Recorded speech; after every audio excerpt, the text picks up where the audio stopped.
Les nouvelles dispositions de la loi sanitaire amendée par la commission parlementaire, qui ne fait pas l'unanimité au sein de l'APN, ont suscité de vives réactions des partenaires sociaux qui ont déjà commencé à se concentrer pour entamer des actions de protestation. Le SNAPO a annoncé une grève nationale de tous les pharmaciens dès samedi prochain. Pour M. Belambri, président du syndicat national algérien des pharmaciens d'officine, si ce texte est adopté, avec cet article, on peut dire que c'est la disparition de l'officine pharmaceutique qui visait pour ouvrir le champ aux chaînes de pharmacie. Le système de distribution d'État et des produits pharmaceutiques est caractérisé par cette notion fondamentale qui dit que le pharmacien est unique propriétaire et unique gestionnaire de l'officine dont il est titulaire.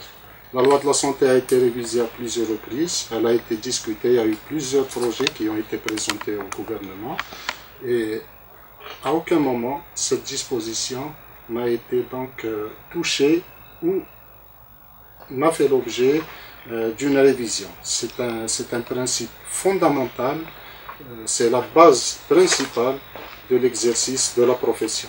Il consacre cet alinéa, cette condition, consacre l'indépendance de la profession du pharmacien d'officine et aussi atteste d'une manière très forte sa responsabilité sur le plan professionnel et déontologique. Et quelles sont les conséquences de cette suppression ? C'est pour ça que si elle est remise en question, si cette condition est enlevée, c'est-à-dire que la pharmacie en Algérie va être ouverte au pouvoir et à l'influence financière, au pouvoir de l'argent, et ça va aussi donc créer une faille de base au sein de notre système réglementaire qui va permettre une intrusion et même une dominance extérieure au pays sur le marché de la distribution du médicament. L'intervenant dit n'avoir appris la suppression de cet alinéa que très tardivement, affirme que lors des discussions avec le ministère de la Santé suivies avec celles avec les services du gouvernement puis de la rencontre avec les membres de la commission santé du Parlement, il n'a pas été constaté que celui-ci avait pas été touché.